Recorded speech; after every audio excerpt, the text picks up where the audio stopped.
네. 자, 이제 우리가 이제 유형별 연습 문제로 넘어가겠는데요. 우리가 유형별 연습 문제에서 이론 유형별 연습 문제는 우리가 이론 공부하면서 정리 문제라고 해서 풀어가면서 진행을 했거든요. 예. 그래서 여러분 교재에 있는 문제하고 똑같은 건 아닙니다만은 다 유형은 같습니다.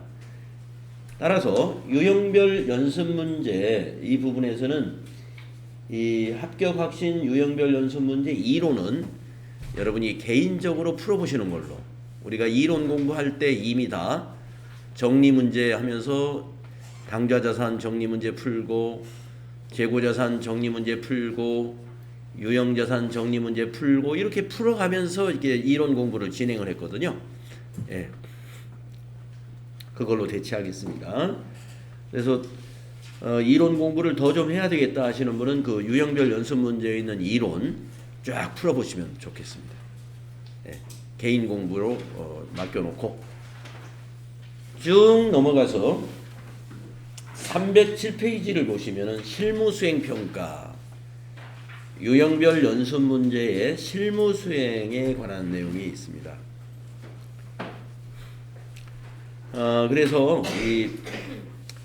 여기서 우리가 앞에서 3일 패션이라는 회사를 가지고요, 그 전표 입력을 실무 수행을 쭉 연습을 해봤잖아요. 그것을 이 유형 상사로 다시 한번 해보는 거예요. 예. 그런데 유형 상사에서 해볼 때는 이제 시험에 출제되는 유형하고 비슷하게 문제를 좀 바꿔서 그런 유형으로 연습을 해볼 계획입니다. 자, 그러면 회사 코드 이번에는 3200번으로 로그인을 해 주시면 되겠습니다. 자, 여러분 회사 코드를 바꾸는 방법은 저 위에 있는 제목 표시줄을 여기 3104 여기 31패션 여기를 더블 클릭하시면 처음에 실행했을 때의 화면이 보이지 않습니까? 여기서 회사 코드 돋보기를 눌러서 3200번 유형상사 선택하시고 확인, 그리고 나서 로그인 누르시면은 기존에 열린 메뉴를 종료하시겠습니까? 물어보는군요. 예 하시면 되겠습니다.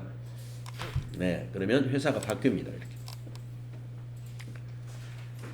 그래서 교육용 프로그램에서는 우리가 프로그램을 닫았다가 다시 실행해야만이 회사가 바뀌는 게 아니고 저 상단에 있는 회사명을 더블 클릭을 해서 여기서 언제든지 내가 연습하고자 하는 회사로 바꿔치기 할 수 있습니다. 네, 이렇게 해서 바꾸는 방법이 있습니다.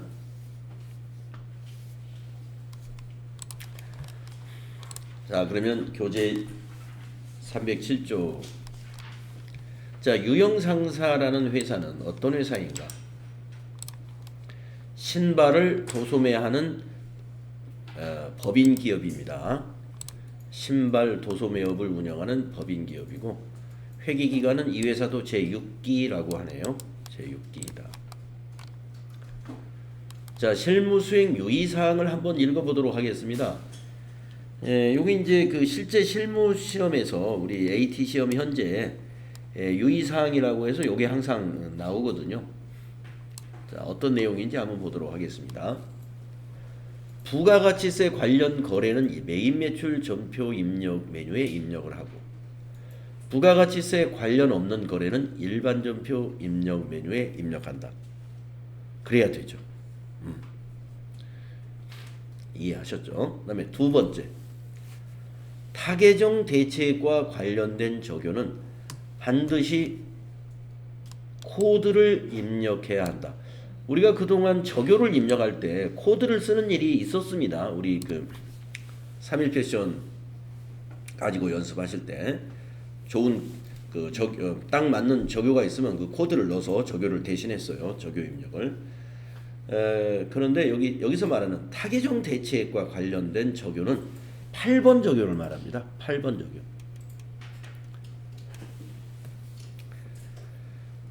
이걸 좀 설명을 드리고 하겠습니다. 타계정 대체액과 관련된 적요의 이 8번 적요에 대해서 미리 좀 설명을 하고 가겠는데요.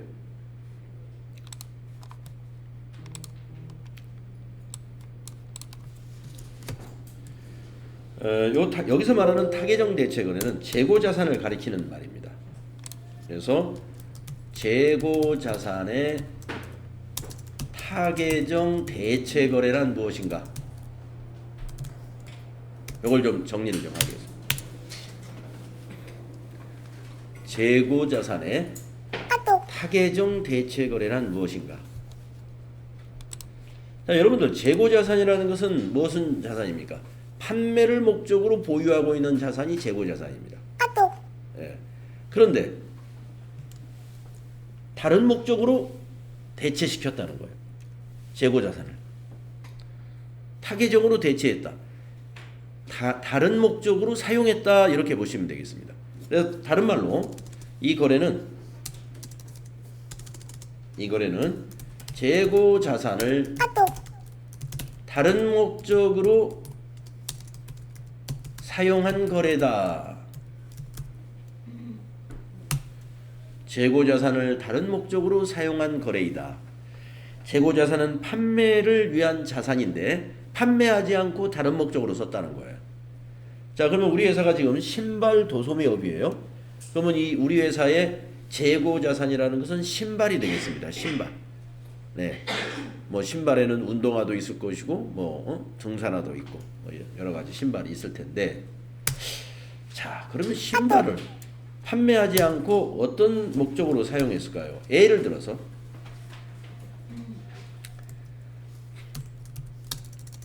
재고자산인 신발을 노인회관에 만약에 기증했다. 네. 이웃마을 또는 우리 마을의 노인회관에다가 우리 회사의 신발, 노인들이 신으면 좋은 운동화가 있어가지고 그거를 500만 원어치 기증했다라고 한번 생각을 해봅시다. 그러면 신발은 판매하는 건데 기증을 했네요. 그러면 이제 분계가 어떻게 됩니까? 차변에 기부금으로 이거 정리하거든요. 네. 기부금. 네. 돈은 이제 XX로 한번 써볼게요. 기부금. 대변에 우리 회사는 신발이 상품이에요. 상품. 대변에 상품. 그런데 이 상품을 개정 과목은 상품을 하는데 저교에서 꼭 8번 저교를 꼭 넣어줘라 이거. 저교 8번. 이걸 안 넣잖아요. 안 넣게 되면은 어떤 결과가 나오는지 제가 보여드리겠습니다.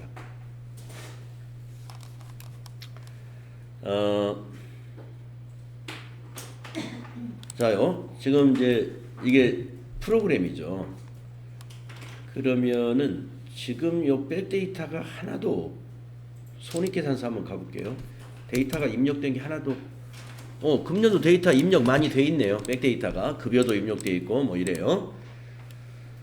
자, 지금 여기를 좀 잠깐 봐주십시오. 지금 이제 유형상사 우리가 이제 연습을 하는데 유형상사 데이터가 하나도 입력이 안 된 게 아니라 기본 데이터가 많이 입력돼 있습니다. 우리가 이제 추가로 입력할 텐데, 자, 이 회사는 지금 현재 기초상품 재고액이 3천만 원이에요. 단기상품 매입액이 현재는 8,600만 원입니다. 기말상품 재고액도 지금 현재 재고가 1억 1,665만 원이에요. 그러면 이 회사의 이제 요 매출원가를 계산할 때 우리가 결산을 하게 되면 매출원가가 자동 분계가 되잖아요. 그러면 어떻게 계산을 합니까? 기초에다가 매입액을 더해 가지고 재고액을 이렇게 빼주죠. 그것이 상품 매출원가예요. 그러면 제가 이제 여기서 600만 원어치를 여기 좀 확대해서 보면 지금 재고가 1억 1,665만 원인데 제가 600만 원을 노인회관에 기증했다고 한번 전표를 한번 입력해 보겠습니다. 자, 일반 전표에다가 오늘이 4일구네요. 네. 4.16, 4.19, 3.1절 역사가 계속 막 움직이죠. 자, 4월 19일 차변에 기부금 금액은 600만 원, 대변에 상품 여기다가 노인회관 기증, 저 위에다가도 이렇게 그냥 노인회관 기증 이렇게 썼어 봐요.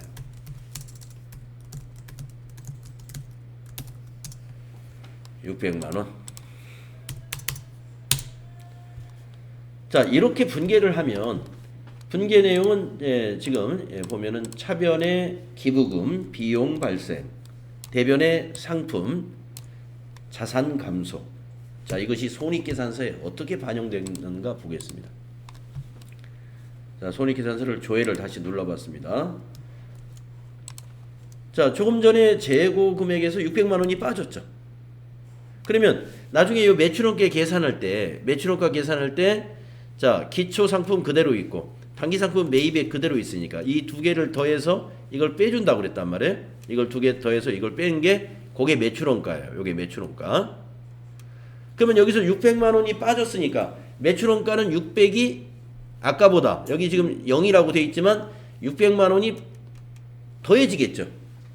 재고 금액이 줄어든 것은 매출원가가 증가하는 거예요.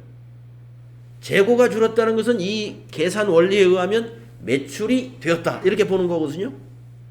재고가 없다는 것은 이 손익계산서에서는 판매됐다고 판단하는 거예요. 그래서 매출원가로 가버려요 이게. 그런데 매출원가로 간 것도 잘못됐죠. 왜냐하면 우리는 매출한 게 아니라 기증을 했는데. 그런데 밑에 또 영업의 비용에 기부금도 잡혀 있어요.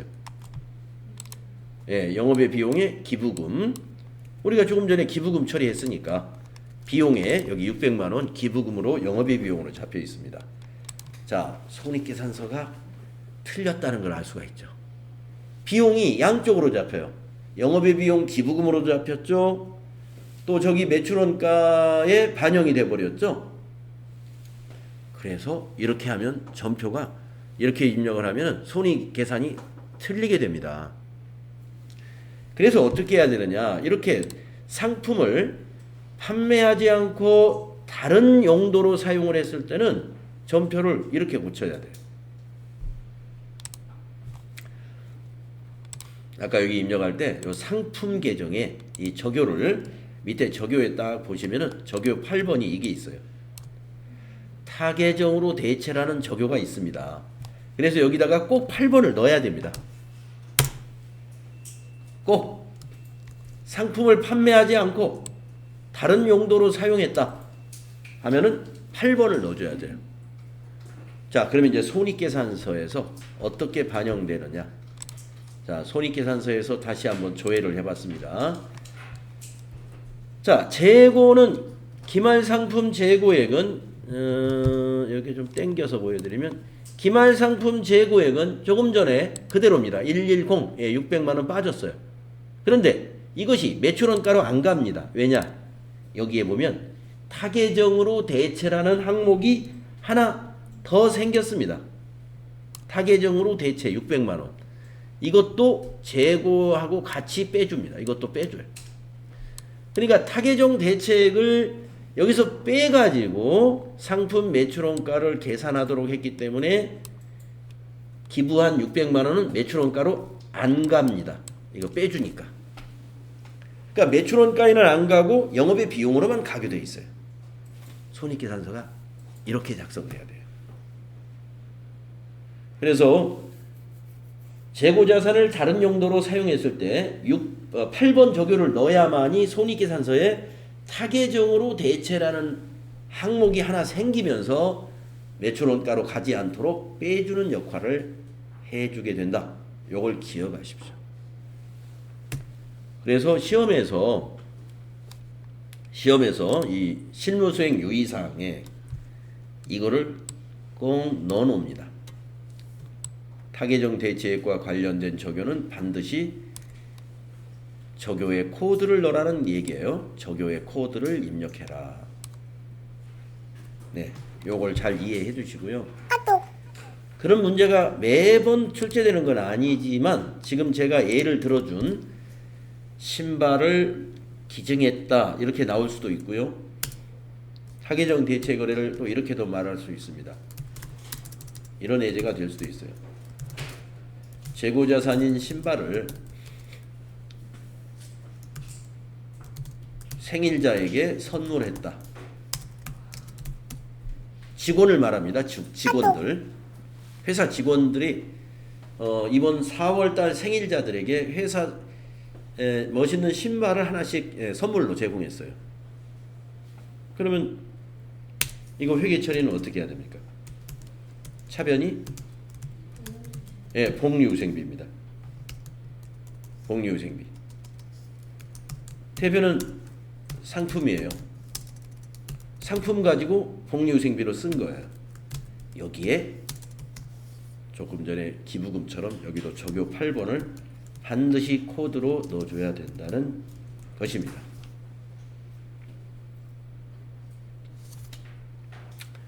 이해가 가시죠? 만약에 전자제품을 도소매하는 기업이나 제조하는 기업 같으면 이렇게도 할 수 있겠죠. 저는 공기청정기를 만드는 회사다. 그러면 공기청정기를 만들거나 판매하는 회사인데 만들어가지고 판매하지 않고 우리 회사 사무실에 공기청정기가 필요해요. 그럼 우리 회사 거 갖다가 쓰면 되죠. 그러면 차변에 뭐예요? 비품. 대변에 상품. 제조회사 같으면 제품.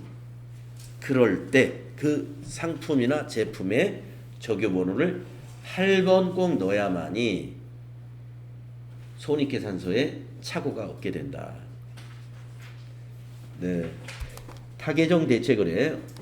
재고자산을 다른 목적으로 사용하는 거래인데 왜 적요 8번을 꼭 넣어야 되는지 여러분 이해를 하셨으리라 봅니다. 자, 그 다음에 세 번째 실무 유의사항을 보면은요, 채권이나 채무, 예금 거래에 대해서는 관리 대상 거래 자료에 대해서는 거래처 코드를 반드시 입력한다. 우리가 그동안 주식회사 3일패션, 의류 도소매하는 기업으로 연습할 때도 늘 그래 왔습니다. 채권, 채무, 예금 거래, 거래처를 코드로 꼭 입력을 해왔어요. 그래야 거래처별 관리가 가능하기 때문에. 시험에서 만약에 거래처 코드를 꼭 넣어야 되는 코드로 꼭 넣어야 되는 경우 그걸 빼먹으면 감점합니다. 그 문제를 틀렸다고 하진 않을 거예요. 감점. 자, 계정별 원장이나 총거래 원장은 잘 만들어졌어요. 손익계산서도 잘 만들어집니다. 근데 뭐가 잘못됐어요? 거래처 원장이 틀려져요. 일부 장부가 틀려집니다. 그렇기 때문에 감점, 3점짜리다 그러면 2점이 감점될 수도 있어요. 그러면 1점밖에 못 맞는 거예요. 거래처 코드 빼먹어가지고. 그래서 거래처 코드 넣어야 되는 계정 과목은 잘 챙겨서 넣어야 됩니다. 다음에 네 번째, 자금 관리 등 추가 작업이 필요한 경우에는 지문에 따라서 추가 작업을 하시오. 지문에 따라서 추가 작업을 하라는 말은 뭐냐면은 시험지에 추가 작업 하라라고 지시가 있다 이거예요. 그대로 하면 됩니다. 그러면 이게 어떤 거였냐면은 우리가 받으러움, 지급어음, 그 다음에 업무용 승용차 관리에 해당이 되는 것입니다. 받으러움, 지급어음, 업무용 승용차 여러분이 어떻게 처리했는가를 생각을 해보시면은 다른 계정 과목은 그냥 분개하고 끝냈어요.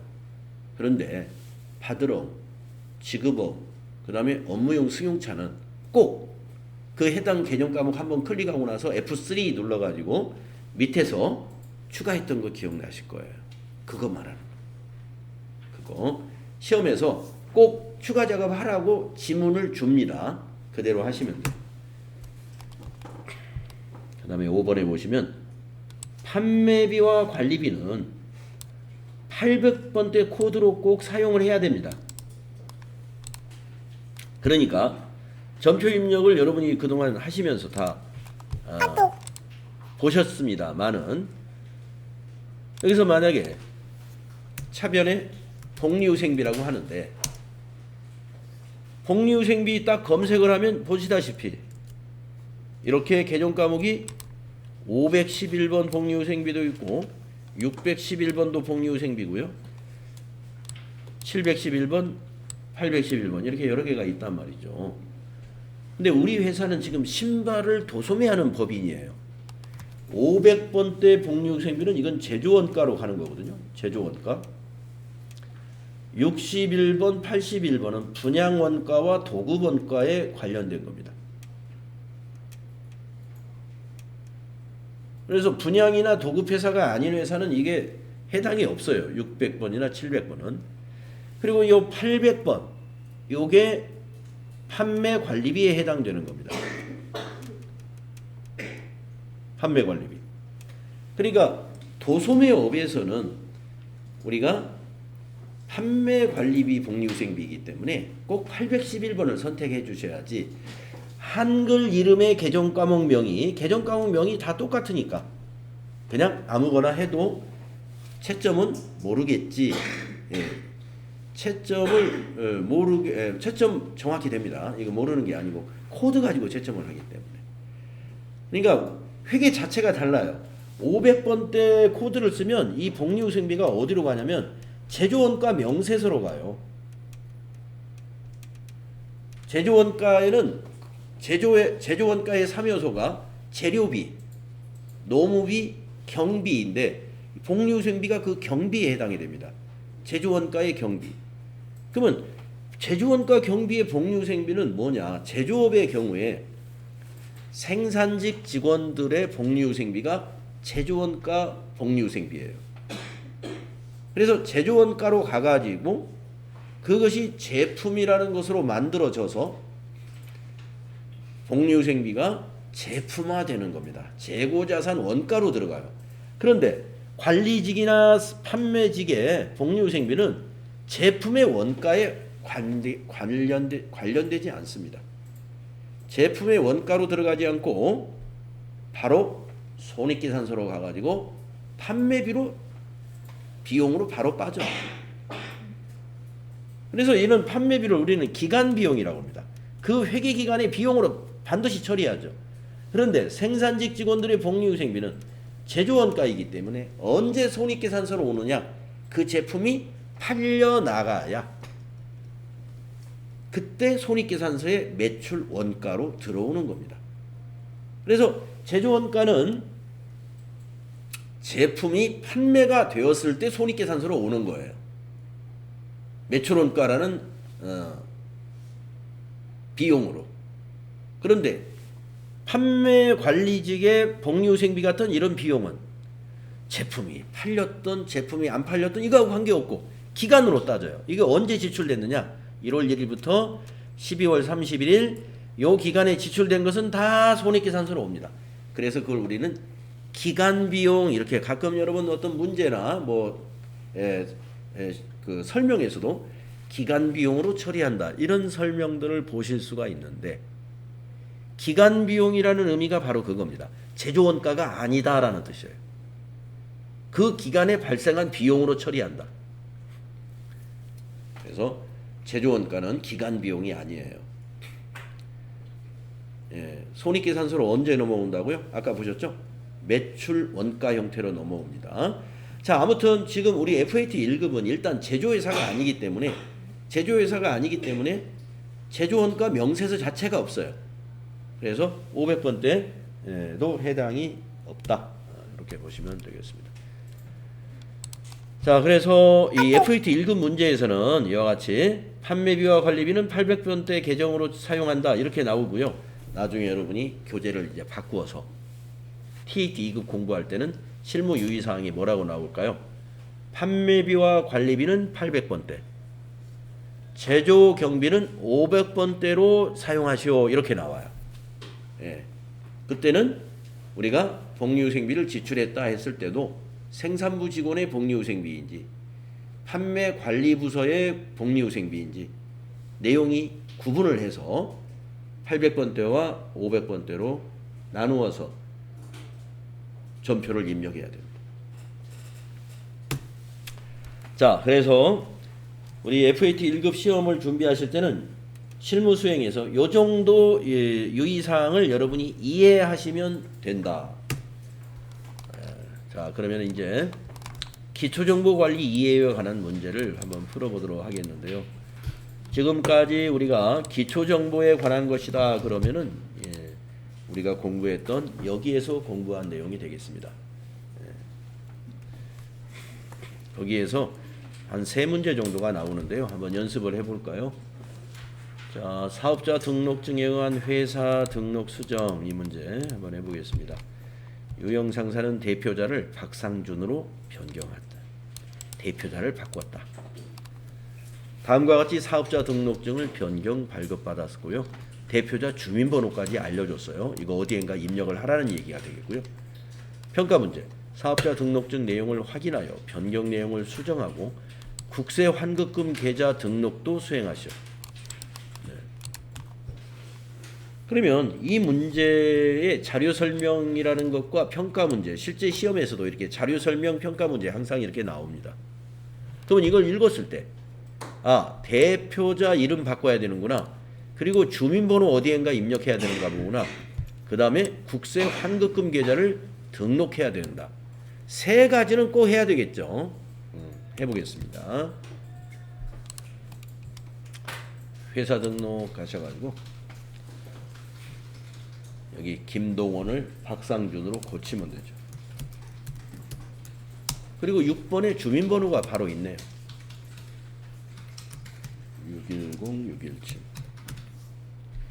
10, 42, 416.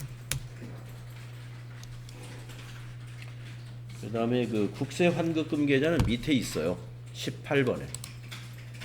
물음표 있으면 물음표를 누르면 검색이 됩니다. 하나은행. 시점은 서대문 지점. 계좌번호 524-66658- 돌돌돌 엔터. 이렇게 넣어주시면 되겠네요. 여기하고 여기 입력해 주시면 되죠. 도소매 및 소매업, 도매 및 소매업, 신발 이건 변화 없죠. 주소도 변화 없죠.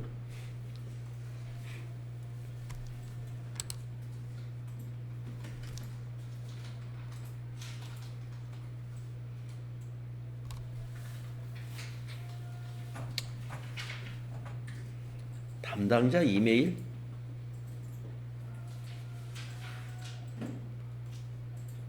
안 바꿔도 되긴 될 것 같은데 담당자 이메일이 왜 틀리지?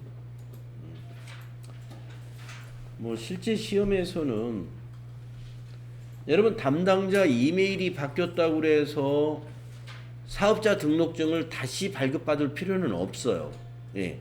하지만 이게 실제로 이렇게 바뀌었다면 담당자 이메일은 바꿔주는 게 좋습니다. 왜 그러냐면 이제 우리가 전자세금기 단서를 전송할 때 메일로 전송하는데 보낸 사람 이메일 주소에 요 주소가 들어가거든요. 보낸 사람 이메일 주소에.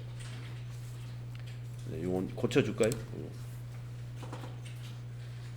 실제로 이렇다면 고쳐주는 게 좋아요. www ju 골뱅이 ican.co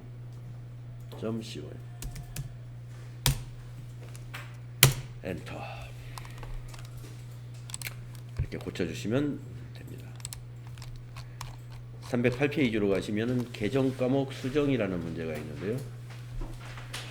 당사는 무형자산의 계정 과목 중에 235번 디자인권을 의장권으로 수정한답니다. 계정 과목을 수정 등록하시오. 고쳐볼까요? 계정 과목 여기 있죠. 계정 과목 및 적요 등록. 예, 여러분 키보드에서 235 누르면 235번으로 바로 갑니다.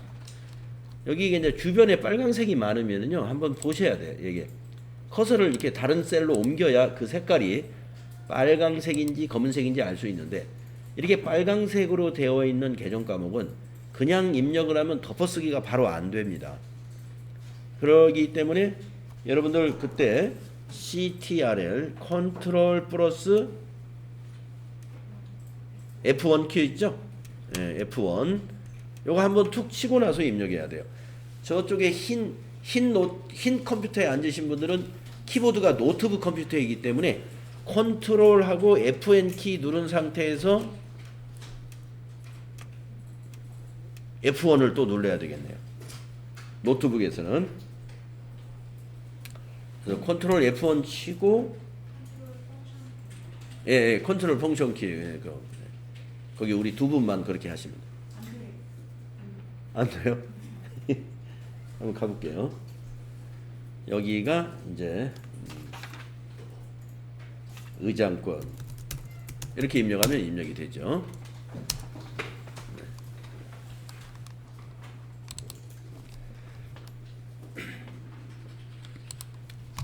자, 세 번째 문제로 넘어가서요. 거래처별 초기이월 문제가 있습니다.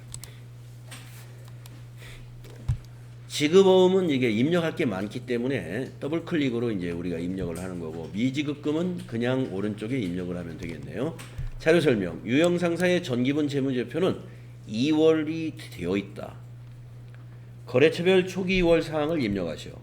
단 지급어음은 등록된 어음을 선택하라. 자, 지급어음에 등록은 해놨다는 겁니다.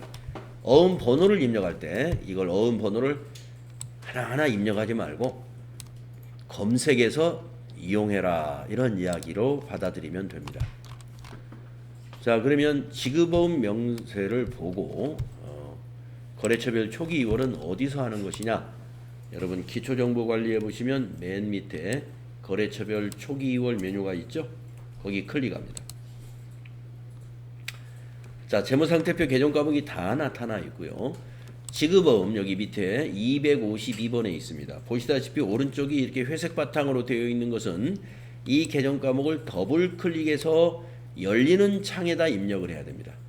그래서 여기 지급어음을 더블 클릭을 해줍니다. 그러면 이렇게 열립니다.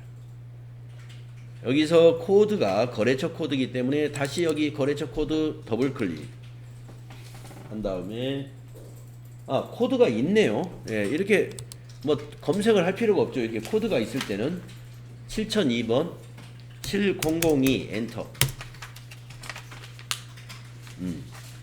만기 입력을 해야죠. 피고에 있습니다. 202 0715 어음, 여기 이제 어음 번호를 더블 클릭으로 찾으면 돼요. 어음 등록된 게 굉장히 많은데 여기서 지금 그 비고에 있는 어음 번호하고 일치하는 것을 찾으면 됩니다. 국민은행 거. 응? 똑같은 게 두 개인가요? 위에 건가요? 아래 건가요? 아래 거. 번호가 좀 다른가요? 2004, 2021.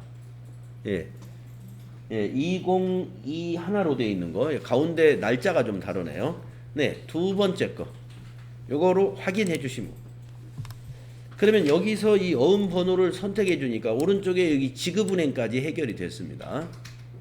자, 그러면 이제 금액 입력하시면 되겠네요. 금액은 200만 원. 엔터 쳐서 오른쪽으로 가서 발행일자. 비고에 있는 발행일자로 고칩니다. 2021 1215. 네, 여기까지 입력하시면 되겠습니다. 어음번호 등록된 거 더블 클릭으로 찾으시고 발행일자까지 입력하시면 끝나겠습니다. 자, 밑에 차익이 0 나와 있죠. 차익이 0. 그리고 이제 빠져나갈 때는 여기 닫기 탭이 있잖아요. 여기를 딱 눌러주면 이 X표 있죠. 거기를 딱 누르면 조금 전에 재무상태표 개정 과목들이 전체가 보였던 화면으로 돌아오게 되고, 우리가 입력했던 부산 상사의 그 받으러움 내역 중에서 거래처 코드하고 금액만 딱 이쪽으로 넘어옵니다.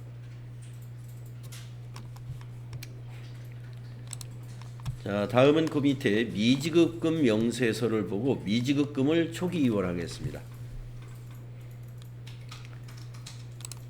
자, 미지급금은 그 밑에 253번이죠. 이 오른쪽에 직접 입력할 수 있어요. 이렇게 하얗게 된 거는 7001 금액 120만원 99601 130만원 오피스 알파하고 삼성카드 두 개를 입력하게 되면 밑에 차익이 0 나오잖아요. 네, 이런 요령으로 우리 연습했었죠. 자, 거래처별 초기이월 연습해봤습니다. 다음은 전기분 손익계산서를 한번 맞춰보겠습니다.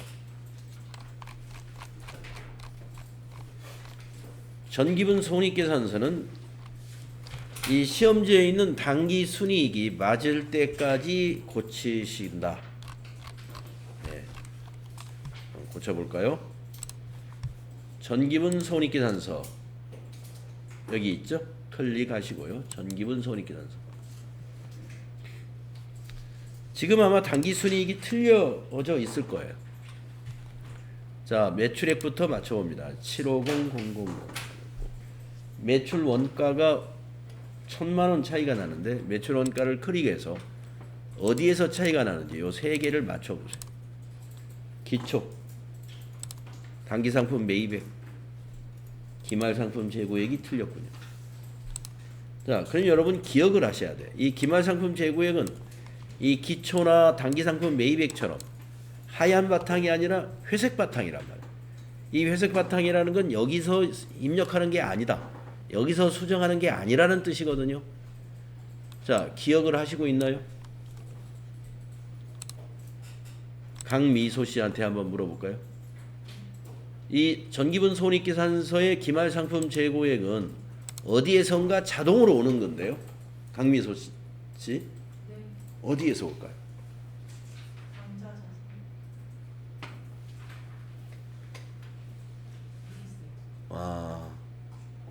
어디서 오느냐면 전기분 재무상태표의 상품에서 옵니다.